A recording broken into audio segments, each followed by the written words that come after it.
నమస్తే, నేను ఇందు. కాశ్మీర్ అటాక్ అయితే ఒక సంచలనంగా మారింది. అయితే ఈ క్రమంలోనే ఇండియన్ ఆర్మీకి మధ్య, పాకిస్తాన్ టెర్రరిస్టుల మధ్య పరస్పర దాడులు అయితే జరుగుతున్నాయి. అయితే ఏదైతే కాశ్మీర్ అటాక్ ఉందో మొత్తం టోటల్గా అయితే ఈ ఇష్యూని ఎన్ఐఏ బృందం హ్యాండ్ ఓవర్ చేసుకున్నట్టు తెలుస్తుంది. మరి దీని గురించి మాట్లాడడానికి మనతో పాటు సీనియర్ అనలిస్ట్ దుర్గా కుమార్ గారు ఇప్పుడు మనతో ఉన్నారు. నమస్తే సార్. నమస్తే అమ్మా ఇందు, మన వీక్షకులకు కూడా. సార్, మరి చూసుకోవచ్చు, కాశ్మీర్ అటాక్ అయితే రోజుకో సెన్సేషన్ క్రియేట్ చేస్తుంది. అంటే దానికి సంబంధించి ఇండియన్ ఆర్మీకి మధ్య, పాకిస్తాన్ టెర్రరిస్టుల మధ్య పరస్పర దాడులు అయితే ఇంకా కొనసాగుతూనే ఉన్నాయి. అయితే ఎన్ఐఏ బృందం మనకు చూసుకుంటే కనుక ఎన్ఐఏ బృందం రీసెంట్గా ఈ ఇష్యూని అయితే హ్యాండ్ ఓవర్ చేసుకుంది. అంటే అక్కడ ఎవరెవరైతే సాక్ష్యాధారులు చూశారో ఆ విషయంలో కూడా ఎన్ఐఏ బృందం హ్యాండ్ ఓవర్ చేసుకుంది.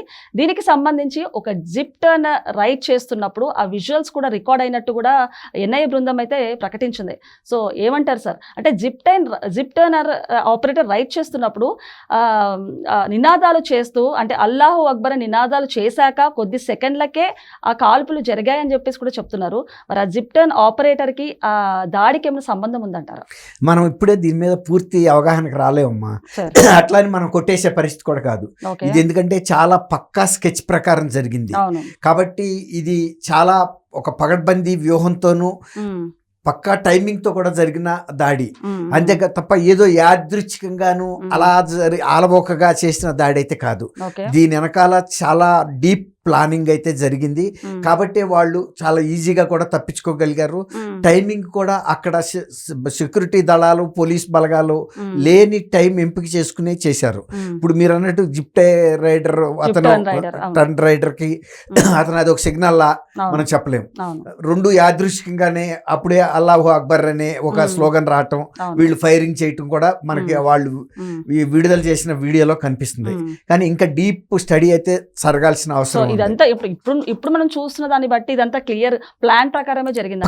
పక్కా అందులో యాదృచ్ఛికంగా జరిగింది అయితే కాదు. ఎందుకంటే ఎప్పుడైనా ఇంత ఫ్యాటల్ అటాక్ జరిగినప్పుడు వాళ్ళు ఎస్కేప్ అవటానికి వాళ్ళ సేఫ్టీ వాళ్ళు చూసుకుంటారు. అంటే వాళ్ళు ఒక వ్యూహంతో ఎక్కడి నుంచి ఎక్కడికి వెళ్ళాలి, ఎంతసేపు అక్కడ ఫైరింగ్ చేయాలి, మళ్ళీ అక్కడ నుంచి ఒక సేఫ్ ప్లేస్కి వెళ్ళిపోవాలి. ఒక్కసారి ఇండియన్ సెక్యూరిటీ ఫోర్సెస్కి ఇన్ఫర్మేషన్ వెళ్ళిన తర్వాత వాళ్ళని ఎదుర్కోవటం అనేది మామూలుగా ఉండదు. ఇండియన్ ఫోర్సెస్ ఎంత మంది చనిపోయినా పర్వాలేదు కానీ ఒక్క టెర్రరిస్ట్ ని తప్పించుకోవడానికి మాత్రం వాళ్ళ అవకాశం. సో సార్, మరి దీనికి సంబంధించి ఒక పాకిస్తాన్ మాజీ క్రికెటర్ షాయద్ అఫ్రీది కూడా సంచలన వ్యాఖ్యలు చేశారు భారత్ మీద. అంటే భారత్ తన సొంత పౌరులను తనే చంపుకుంటుందని చెప్పేసి, అనవసరంగా పాకిస్తాన్ని ఎలాంటి ఆధారాలు లేకుండా ఇలాంటి బ్లేమ్ చేస్తున్నారని చెప్పేసి, అలాగే ఏదైనా ఉంటే కూర్చొని ప్రశాంతంగా పరిష్కరించుకోవాలని, క్రికెట్ని రాజకీయాలకు దూరంగా ఉంచాలంటూ కూడా షాయద్ అఫ్రీది వాళ్ళ వ్యాఖ్యలు చేశారు.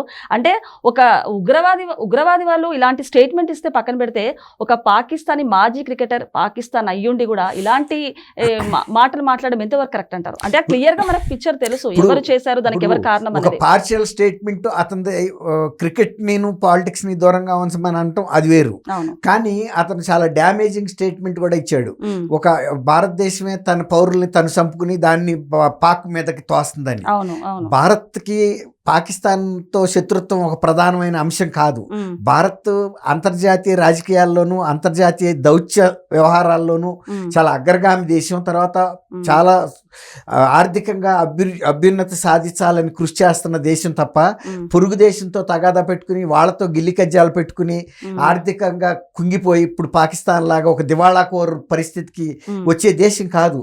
ఇది ఆర్థికంగా అభివృద్ధి చెందిన దేశాలతో పోటీ పడుతుంది. అలాగే దౌత్యపరంగా కూడా అంతర్జాతీయ స్థాయిలో గుర్తింపు కోసం, గౌరవం కోసం పోరాడే దేశం తప్ప వీళ్ళలాగా మనం ఏమైనా పర్వాలేదు, మన ప్రజలు ఏమైనా పర్వాలేదు, కేవలం పొరుగు దేశంతో తగాదా పెట్టుకుని వాళ్ళని చికాకు పెట్టాలనే ఒక ఏకైక జయంతో పాకిస్తాన్ ఉంది. అందుకే ఇప్పటికే బంగ్లాదేశ్ని అది పోగొట్టుకుంది. ఇప్పుడు బెలూచిస్తాన్ పరిస్థితి కూడా, బెలూచిస్తాన్ అంతర్గతంగా వాళ్ళు ఆ సమస్య ఎదుర్కొంటున్నారు. అసలు ఆర్థికంగా చూస్తే ఇవాళ పాకిస్తాన్ పరిస్థితి వరస్ట్ కండిషన్లో ఉంది. అది వాళ్ళు మాట్లాడుకోకుండా అఫ్రీది లాంటి మాజీ క్రికెటర్, ఒక ఎడ్యుకేటెడ్ పర్సన్ అయ్యుండి భారతదేశం స్థాయి ఏంటో తెలియకుండా వాళ్ళలాగా మిలిటరీ జుంతా నడిచిన దేశం కాదు ఇది. ఒక ప్రజాస్వామిక దేశం. అనేక ఆటుపోట్లు తిన్నప్పటికీ కూడా ప్రజాస్వామ్యానికి ఇంత కూడా చిన్న ఎఫెక్ట్ కాని దేశం ఏదైనా ఉందంటే అందుకే అంతర్జాతీయంగా భారతదేశానికి ఉన్న కీర్తి అలాంటిది. పూర్తి స్థాయి పార్లమెంటరీ ప్రజాస్వామ్యం ఉన్న దేశం. ఎప్పుడు కూడా మిలిటరీ రాజకీయ నాయకుల చేతిలో వాళ్ళు ఒక ఆదేశాలతో ఎదురు చూశారు తప్ప వాళ్ళు రాజకీయాన్ని అధికారాన్ని కబ్జా చేసిన పరిస్థితి లేదు. కానీ పాకిస్తాన్ అది కాదు. సో ఇప్పుడు చూసుకుంటే కనుక సార్, అంటే పాకిస్తాన్ ఫారిన్ మినిస్టర్ కూడా దానికి సపోర్ట్ చేస్తూ మాట్లాడారు నార్మల్గా. అంటే పాకిస్తాన్ ఫారిన్ మినిస్టర్ కూడా ఒకవేళ సింధు జల ఒప్పందం కనుక ఆపితే పాక్తో యుద్ధానికి కాలు దువ్వినట్టే అంటూ కూడా సంచలన వ్యాఖ్యలు చేశారు. ఇదే క్రమంలో పాకిస్తాన్ మాజీ సీఎం అయితే తన సొంత సోదరుడైన సీఎంకి అయితే ఒక విజ్ఞప్తి చేశారు. తమ్ముడా, ఇకపైనైనా యుద్ధం ఆపేసుకో, అంటే భారత్తో పెట్టుకోకు అంటూ కూడా మాజీ సీఎం తన సొంత సోదరుడైన సీఎంకి అయితే విజ్ఞప్తి చేశారు. సో ఏ రకంగా చూసుకోవచ్చు అంటారు సార్ దీన్ని? అనుభవం ఉన్నాళ్ళు ఎవరైనా అదే చెప్తారమ్మా, అనుభవం లేని వాళ్ళు కాలు దూతారు. అవును అవును. ఇప్పుడు భారతదేశం అనేది ఒక బలమైన ప్రజాస్వామిక దేశం, అంతర్జాతీయంగా కూడా పేరు ప్రతిష్టలు ఉంది, అత్యున్నతమైనటువంటి ప్రమాణాలు కలిగినటువంటి భారత సైన్యం, తర్వాత వీళ్ళకున్న సాంకేతిక సంపత్తి కానీ, ఆటం బాంబులు కానీ, హైడ్రోజన్ బాంబ్స్ కానీ, ఈ విధంగా పాకిస్తాన్ ఏ రకంగా కూడా ఎక్కడ కూడా కాంపిటీటర్ కానే కాదు. వాళ్ళకున్నది ఒకటే ఇదేంటంటే భారత్ మీద యుద్ధం చేయాలి, అది ఒక్క కోరిక.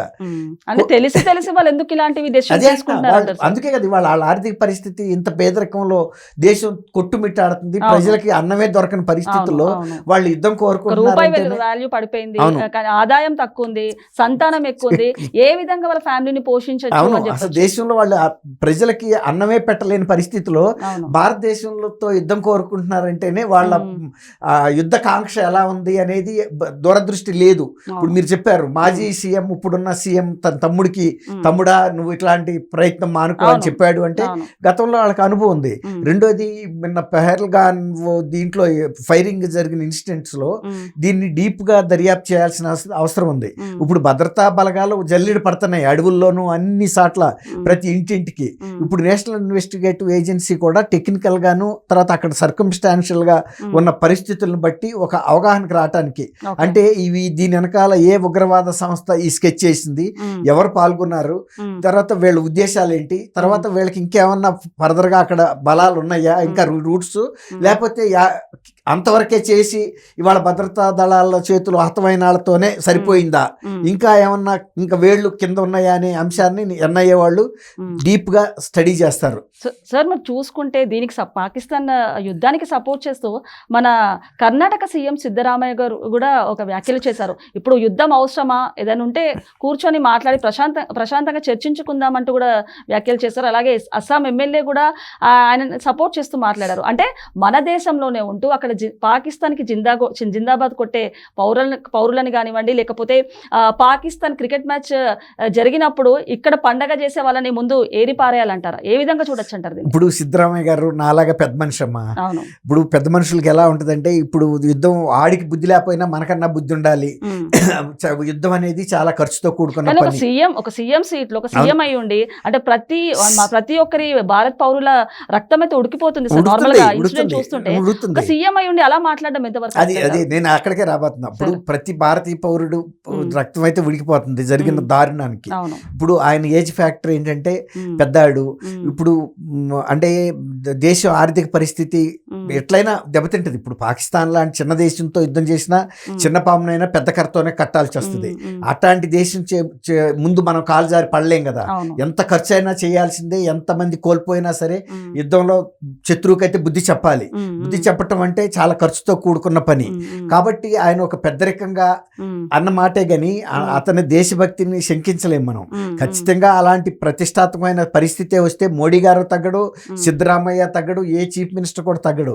ఇప్పుడు నార్త్ ఈస్ట్ లో ఒక ఎమ్మెల్యే అన్నాడంటే వాళ్ళకంత మనం ఇంపార్టెన్స్ ఇవ్వాల్సిన అవసరం లేదు. ఇప్పుడు ఓకే సిద్ధరామయ్య అంటారా, సిద్ధరామయ్య ఒక పెద్ద స్టేట్ కి ఒక చీఫ్ మినిస్టర్, పెద్ద మనిషి, 70 ఏళ్ళు 70+ ఉన్న వ్యక్తి.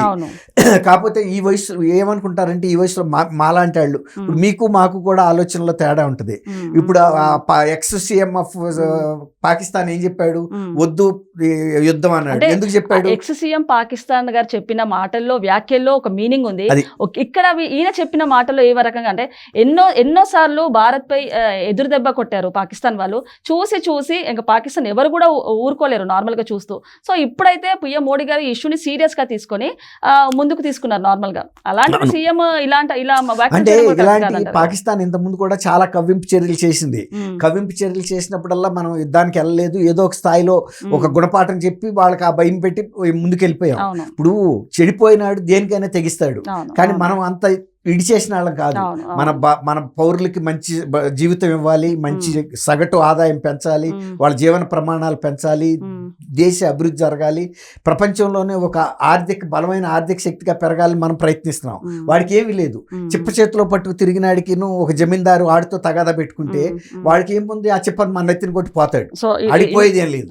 అట్లా ఆ ఉద్దేశంతో అన్నాడు. కానీ ఇంకోటి ఏంటంటే, భారతదేశంలో ఇన్ని యుద్ధాలు మేము చూసాం కదా, ఎంత యూనిటీ వస్తుందంటే యుద్ధం సమయంలో. ఈవెన్ గతంలో వాజ్పేయి గారు బంగ్లాదేశ్ అప్పుడు ఇందిరాగాంధీ గారు పాకిస్తాన్ మీద యుద్ధం ప్రకటించినప్పుడు ఆమెని దుర్గాదేవితో పోల్చాడు. అట్లా రాజకీయాలకి ఇక్కడ సంబంధం లేదు, ఒక్క తాటి మీదకి వస్తుంది. అలాగే ఇప్పుడు మీరు ఆలోచించేదానికి ఇప్పుడు మా తరం ఆలోచించే వాళ్ళకి ఏంటంటే, 1-2 సార్లు కొంచెం ఓర్పు పట్టాలనిపిస్తుంది. ఇక తర్వాత తెంపుకు వచ్చిన తర్వాత మీరెంత తెంపులో ఉంటారో మా వయసు వాళ్ళం కూడా అదే తెంపుకు వస్తాం, అనుభవం. అవును. సో ఇంకొకటి చూసుకుంటే, మానవత్వం మనది, దానవత్వం వాళ్ళది, మరణమా శరణమా, చాయిస్ పాకిస్తాన్ది అంటూ ఇవాళ పిఎం మోదీ గారి ధోరణి చూస్తే తెలుస్తుంది. సో మోదీ గారు ఈ ఇష్యూని చాలా సీరియస్ గా తీసుకున్నట్టు కనబడుతుంది. సో ఏం చెప్పొచ్చు సార్ దీని గురించి? మీరు చాలా బాగా చెప్పారమ్మా. ఇప్పుడు మోడీ గారు మన అందరికీ ఒక తండ్రి లాంటి వ్యక్తి. మన అందరి భావావేశాలని ఆయన ఒడిచి పట్టుకోగలడు. తర్వాత ఆయనకి మంచి గుజరాత్ అంటే పాకిస్తాన్కి దగ్గరగా ఉన్న రాష్ట్రంలో ఒక 3 సార్లు ముఖ్యమంత్రిగా చేశాడు, సీనియర్ లీడర్ ఇప్పుడు భారతదేశంలో ఉన్న లీడర్స్లో. కాబట్టి పాకిస్తాన్ యొక్క ఆస్పాసులు తెలుసు, వాళ్ళ మనస్తత్వం తెలుసు, వాళ్ళ వ్యవహార శైలి తెలుసు. కాబట్టి మొన్న చేసిన దుష్కార్యాన్ని అందరూ ఎలా క్షమించలేకపోతున్నారు, మోడీ గారు కూడా అంత క్షమించలేని పరిస్థితిగానే ఉంది. అయినా కూడా ఒక దేశానికి పెద్దగా ఉన్నాడు కాబట్టి చాలా సంయమనంతో, పర్టికులర్ గా మతం అడిగి మరీ కాల్చారు. మతం అడిగి మరి అది చాలా బాధ కలిగింది. ఆయనకు కూడా గట్టిగా చెప్పాలని ఉంది. అక్కడికి కూడా సంయమనంతోనే, ఎందుకంటే రేపు మళ్ళీ అంతర్జాతీయ స్థాయిలో కూడా ఆయన వెళ్ళి మాట్లాడాల్సిన పరిస్థితి ఉంటుంది.